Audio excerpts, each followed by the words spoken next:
Welcome to As I Live and Grieve, a podcast that tells the truth about how hard this is. We're glad you joined us today. We know how hard it is to lose someone you love and how well-intentioned friends and family try so hard to comfort us. We created this podcast to provide you with comfort, knowledge, and support. We are grief advocates, not professionals, not licensed therapists. We are you. Hi, everyone. Welcome back again to As I Live and Grieve. We so appreciate you joining us every time. And I say joining us every time. I know it's recorded, but still, I like to think that you're all just sitting there right on the other side of the microphone, hearing everything we have to say. It's another great week. I have a great guest today, and we're going to talk about a different perspective on grief. We're going to talk about something that we've only touched on time to time, and that's about supporting someone you really care about who is grieving and being a great grief ally. So with me today is Aly Bird. Hi, Aly. Thanks for joining me. Oh, thanks for having me, Kathy. I am really looking forward to this chat. Great. I think it's going to be a great one. Aly, before we get started, and I have many, many questions, but before we get started, would you just tell our listeners a little bit of your background, please? Yeah, so my name is Aly Bird. I am a coach, a workshop leader. I am also a therapist in training. And at the end of 2019, I became a widow. My husband died completely unexpectedly, and I was thrown into the world of grief with really no understanding of what it was like to live with a life-changing loss. And from that experience, I have also added author to my resume. That's great. And author of an excellent book, I might add. I'm enjoying it. My tendency usually is, especially with guests, is I will get the book and I will skim through it at first. There will be certain areas that really catch my attention. So then I go back again. Once we've had our chat, once we've done our podcast session, I go back and I read it again. And the really neat part about that is then I'm reading it, but I'm hearing your voice. It's a really cool way to read. So I highly recommend it to people. Now that you've heard me say that, we're going to tell you about our book. We're going to talk a little bit about content. So you have a book. When did it come out? So the book came out at the end of January of this year. So January 26th, 2023. Very new, still feeling a little warm and hot on the shelves. And the title of the book is Grief Ally by Aly Bird, which I love that closeness too of the two words. And it's how to be a great supporter or a great ally to someone you care about who is grieving. Why did you decide to write a book from this perspective? That's a great question, Kathy. And really early in my grief experience, I noticed that when I tried to find community in my widowed peers, with my widowed peers, I really struggled to connect because I found that the majority of conversation that was happening, mostly in Facebook groups, is where I searched first. Like 70% of the conversation was people really kind of like venting about how they weren't being supported by people around them. Right. You know, the friendships that they had before they were bereaved weren't the friendships that Yes. they were. They were feeling forgotten and abandoned and misunderstood. And while my journey was and still is difficult, my support network has done a really great job of showing up to support me. And I felt like a bit of an outlier. And I thought to myself, death isn't going anywhere, and we have all these resources that are written for the people who are at the epicenter of these tragedies. But what we know in those moments is that our brains don't work as well as they did when we weren't bereaved, or as they were when we weren't experiencing active trauma or something. And so why aren't we equipping our support networks with the tools and resources that they need to show up for us? Kind of moving the conversation from these acts of self-care and actually saying that, no, in grief, we need community care. And my goal with the book was, let's teach people how to show up for the bereaved in the ways that we really need them to. Let's teach them a little bit of grief literacy, a little bit of what not to say, what to say, some active listening skills. and just give people like a little bit more confidence and agency in showing up for the people that they love instead of feeling helpless or, afraid that they're going to do the wrong thing. Well, and that's something that people who want to reach out to someone who is grieving, that's really on their minds. I don't want to say anything stupid. We're all thinking that when we were walking up the sidewalk to the funeral home for calling hours or for the service itself. Oh, please don't let me say anything stupid. And then sure enough, we go in and our mouth just opens and outspill these words because we don't really know what to do. Well, I have to say, from my opinion, is that you have nailed it with this book. You Thank really you. have. And I can think of many places that would welcome a copy of it. So I'm going to be doing my little present sprinkling thing here shortly. So let's go on. Now, you used a phrase that I hear quite often, and maybe our listeners do too, that I wonder if you would kind of define or clarify, and that is grief literacy. What is that? Grief literacy is literally just understanding like the basics of what grief is and how it looks and how it can be different for everyone. And I think that's really where the misconceptions about grief start and how grief support can go wrong, is that people don't understand that, grief, we can't really fix it. We learn how to live with it. But the only thing that would fix it would be to bring someone back from the dead. And we haven't figured out how to do that yet. Or that, grief is not just the 5 stages of grief. There's so many more emotions to grief. And grief can be it can be a cognitive, like research-based doing things kind of experience, or it can be very like painful and big emotional expression. But there are so many factors that influence how a person grieves, that people, I think, we just haven't been taught. We are so separated these days in our culture from death and what happens after, that all the grieving happens behind closed doors. Right. And then, when someone is able enough, they come out from behind the doors and have to carry on with life. And that just kind of keeps this, really naive and kind of ignorant understanding of what grief is and what it looks like kind of moving through time. Whereas my goal, and I'm sure the other people who you speak to, is like, actually, no, like grief is much more complex than the credit that we give it. So let's just pause for a minute and talk about really what grief is, what it looks like. Right. And then from there, we can talk about the power that you have. Right. And, those are some of the threads that are common in so many of our episodes, talking about first, what is grief? And how does it feel? And I think we've gotten that across pretty well. And most of our listeners probably are grieving themselves, so they know what it feels like. And they have kind of an in-depth feeling to what grief is. But it's another thing when you try to express it in words so that those who haven't experienced it can try to understand it. That's sometimes where the difficulty comes, I think. Sometimes, I think, well, gee, I'm different than everybody else. Well, yes, everybody's different. It's grief is unique to the person.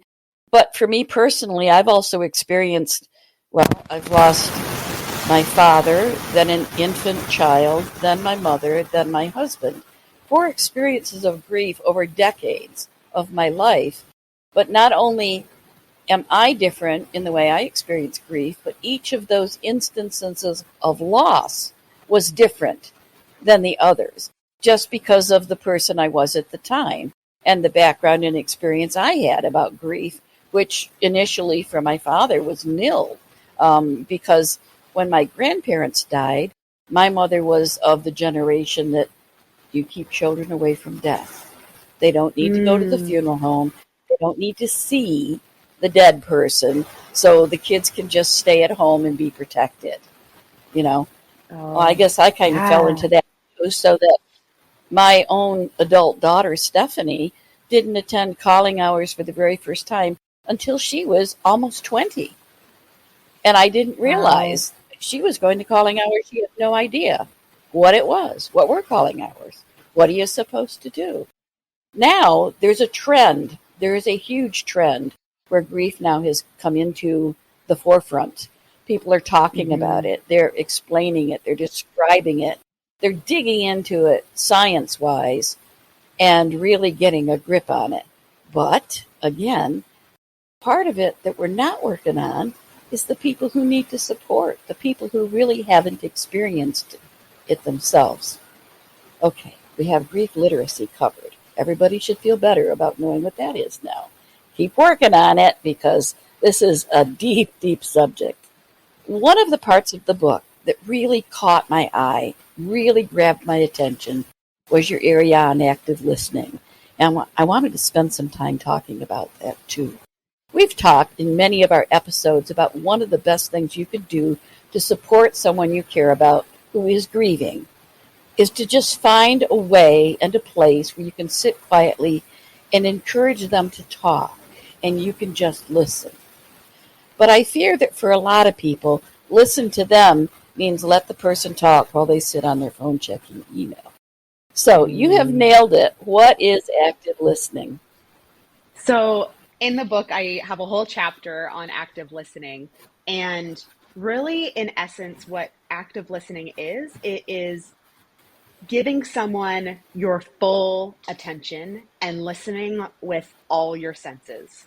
So that means like you are watching them, you are picking up on what their body language is telling you, and it is giving them your full attention. So, yes, not on your phone, not watching TV. You don't always have to make eye contact. And I think that's an important thing. Sometimes it's hard to make eye contact and it's not for everyone. So don't worry about like looking them in the eye. Sitting shoulder to shoulder is totally fine. So sometimes in the car, it's actually a great spot for active listening. But what it is, right, yeah, you're giving them all your attention and you're saying to them with that I am here for you. I am holding space for you. Like the floor is yours. And I think there's some really important things to remember when you are in the act of active listening is that there's no judgment there. You are listening to understand, and that is the only goal.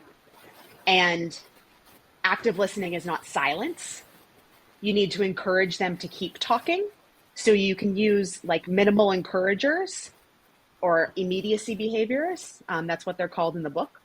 So the little, okay, the head nods, the head turns, like the reflection of their body behavior. If they put their hands on their chest, you put your hands on your chest. Okay. If they laugh, you can laugh. It's a reflection of what they're doing. So it's not silence. And then the last part that's really important is it's not fixing. So if they are sharing, some people share grief as problems. And sometimes that's really hard to listen to if you in your mind have a solution to that specific problem. But actually problem solving without permission is one of the worst things that you can do for someone who is grieving. So you just listen to them. You say like, oh my goodness, I completely understand why it feels that way. Or, wow, I would be so frustrated if I was experiencing that too. Do you want to tell me more? Right.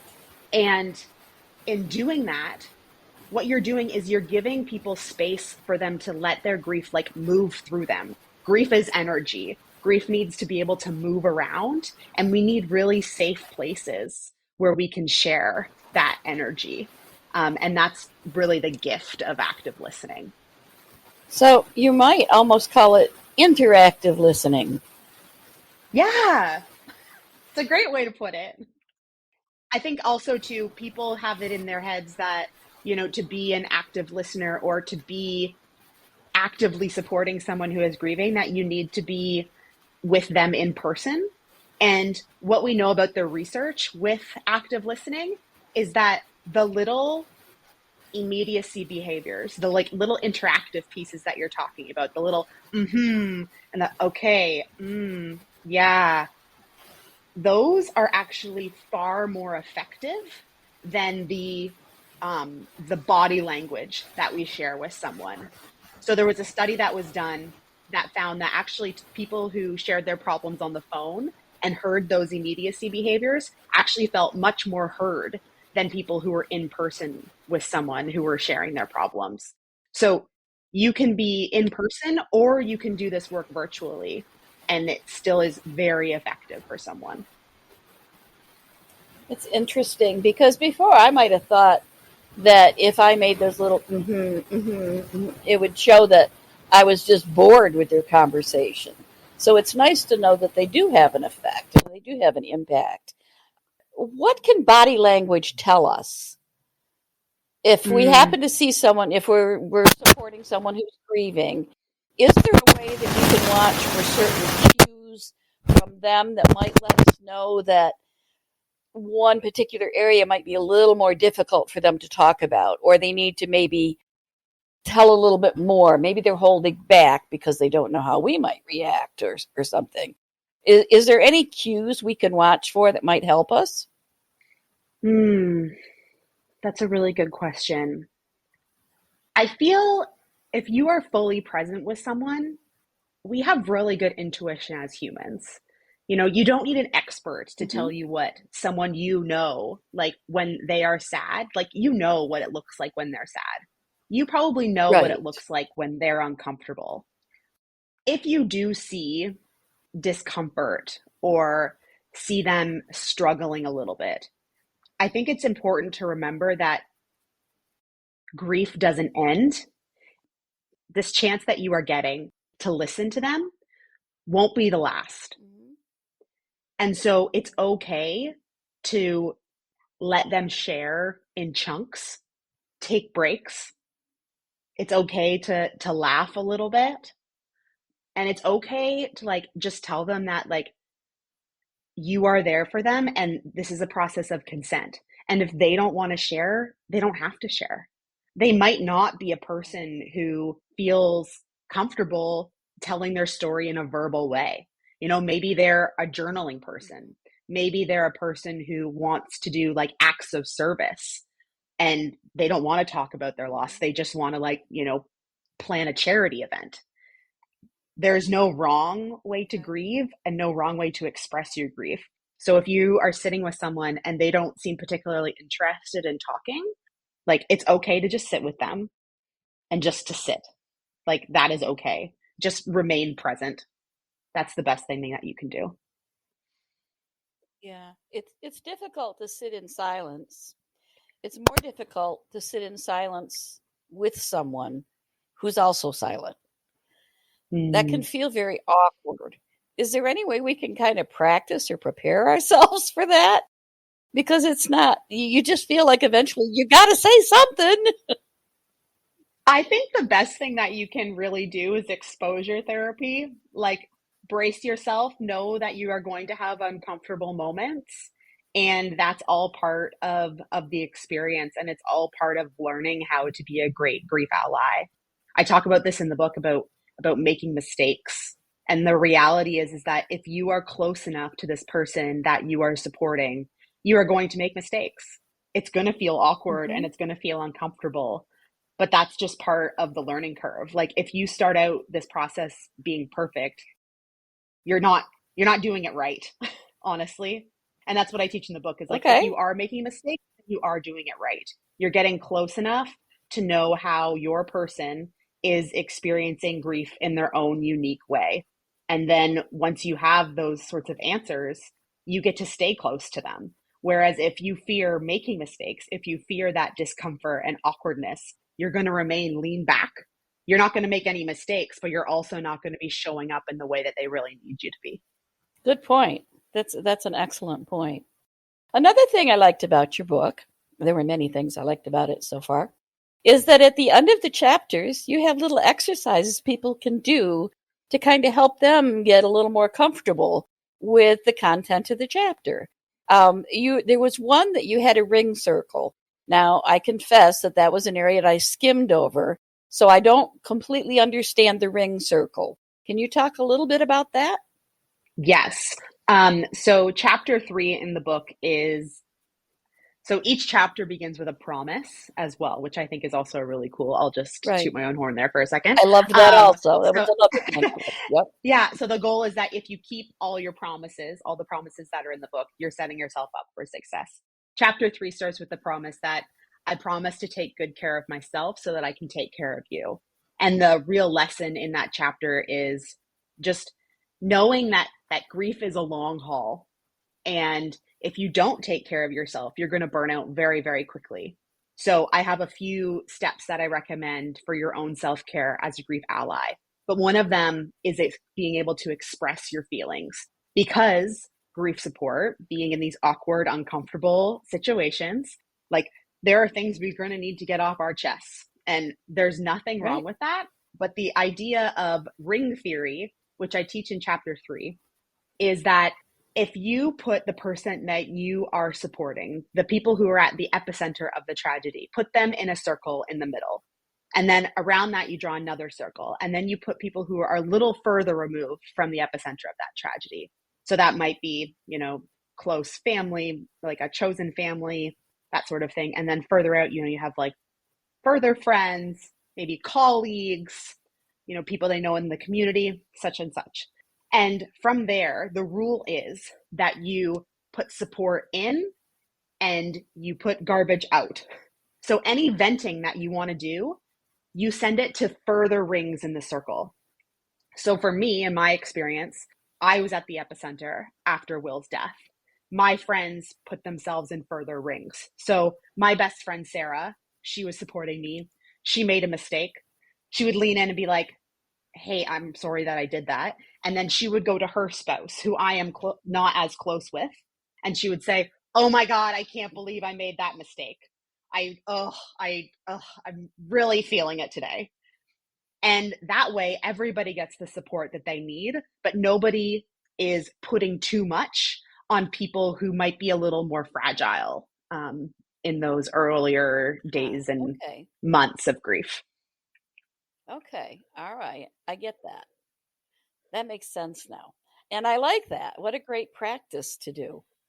I think there's a lot of pressure put on immediate families after someone dies, that, oh, I'm a mother, I should be supporting my daughter, when the daughter has lost a father and the mother has lost a partner.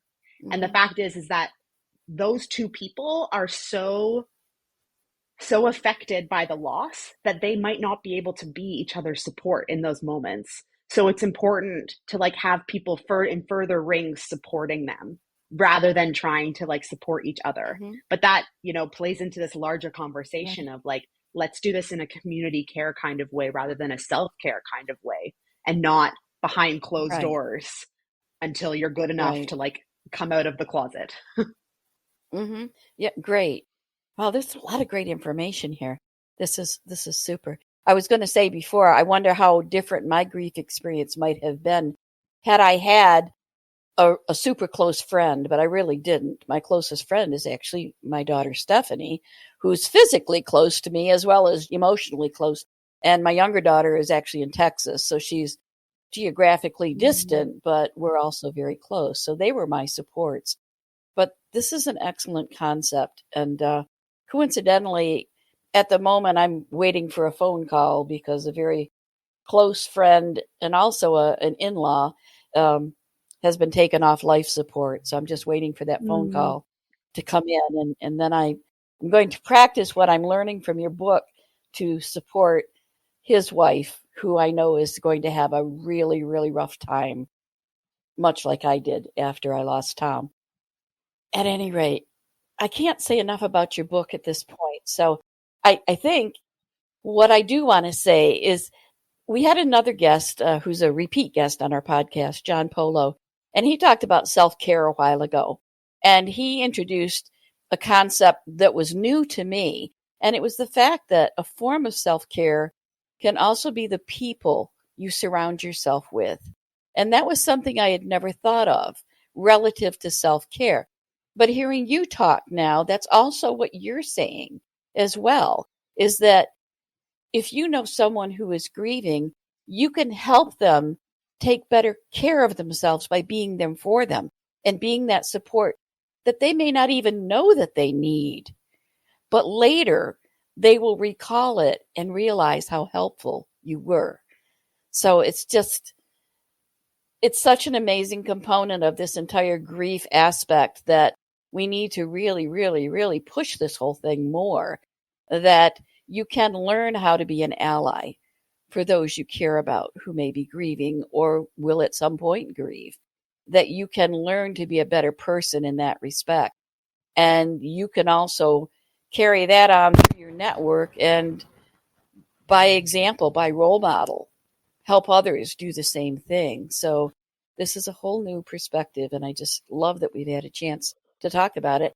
I probably will have to have you back again once I read your book more thoroughly, and there'll be something else I want our listeners to be sure they know about. Sadly, though, we're winding down on our time. This always happens, and I'm always disappointed when it happens because I enjoy the conversation so much.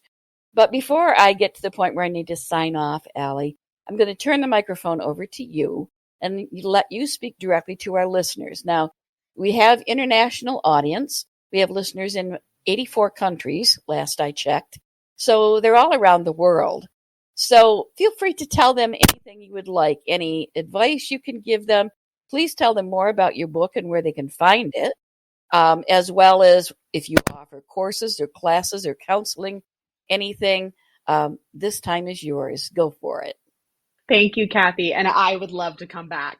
Just let me know when and I will be there. Yeah, so you can find out more about me on my website, which is alybird.com, ALYBIRD.com. You can find me on social media at the Aly Bird. And you can find the book on anywhere you buy books. You can get your local bookshop to order it, but it's also on Amazon, Barnes & Noble, Indigo, all sorts of other platforms. And it's also available paperback, Kindle, and audiobook. And it was really important for me to have it in all those forms because I know that often when someone dies, we are looking for resources quickly. And I know that it is not easy to sit down with a book. I also want to say about your book too, that it reads easily. So many times when we see a friend of ours or a family member who's grieving, we're also impacted kind of by a side effect of their grief, in that it impacts us as well. And sometimes sitting down with a book is not easy, but your book is nice because it reads easily, it flows smoothly, and the chapters are not really, really long. So you can sit down and read for 20 minutes and then put the book aside and then pick it right back up. It was great there too. But go ahead. Now, do you offer services? Do you offer coaching? I do. I am available as a coach. I also offer grief allyship training workshops. So if you have a group of friends, you have a community organization, you are an agency that supports grieving people, I am available to teach you the ins and outs of what I call grief allyship. And then also if you are in Ontario, Canada, as of September, I will be a registered psychotherapist with qualifying status. So we can use your employee assistance program and offer counseling. Thank you so much for listening with us today. Do you have a topic that you'd like us to cover, or do you have a question from one of our episodes? Please email us at info@asiliveandgrieve.com and let us know. We hope you will find a moment to leave a review, send an email, and share with others. Join us next time as we continue to live and grieve together.